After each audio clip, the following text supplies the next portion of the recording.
Dans la grande mobilisation et la grande ferveur des préparatifs pour l'édition, la 17e du nom, du pèlerinage à Covier, Évangile de Jésus-Christ vous souhaite la bienvenue.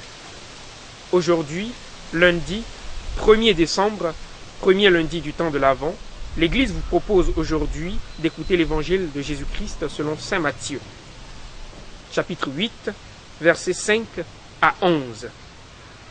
Jésus était entré à Capharnaüm. Un centurion de l'armée romaine vint à lui et le supplia.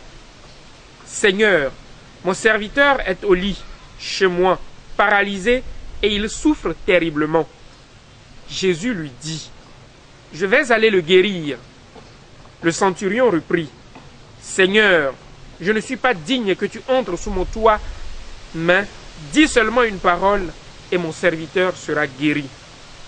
Ainsi, moi qui suis soumis à une autorité, j'ai des soldats sous mes ordres.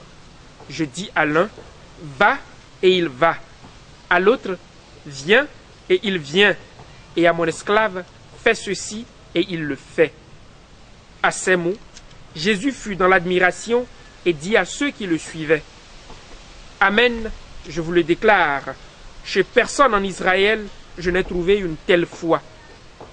Aussi, je vous le dis, beaucoup viendront de l'Orient et de l'Occident et prendront place avec Abraham, Isaac et Jacob au festin du royaume des cieux. » Acclamons la parole de Dieu. Louange à toi, Seigneur Jésus.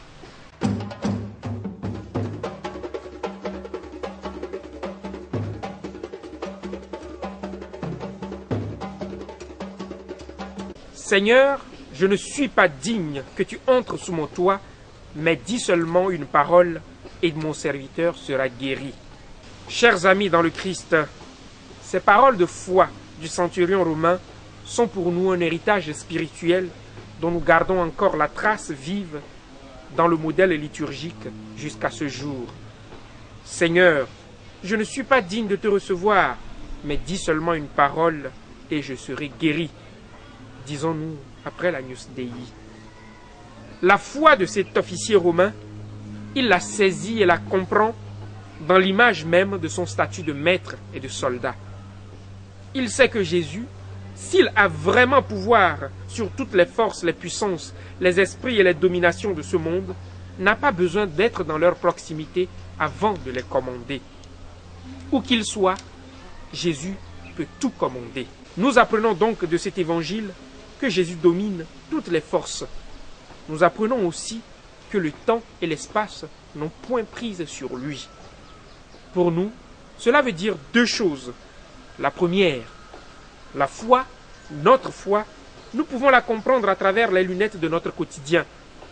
Élève ou professeur, avocat ou docteur, menuisier ou mécanicien, notre foi, nous la saisissons à travers ces lunettes. Les lunettes de notre vie, de notre choix de vie. La seconde chose à comprendre, c'est que les bénédictions que nous adressons ou que nous recevons, les prières que nous disons pour l'un ou pour l'autre, pour nous-mêmes, n'ont pas besoin de proximité pour être efficaces. Les bénédictions surtout n'ont pas besoin d'être à nos portes. Bientôt, nous serons à Covier et nous exigerons souvent que l'eau bénite aspergée nous touche avant que nous ne réalisions que nous sommes bénis ou que nous avons bénéficié de la grâce de la bénédiction. Que notre foi, chers frères et sœurs, soit plus grande, plus forte et plus intelligente que ces détails visibles. Marie, soutiens-nous. Amen.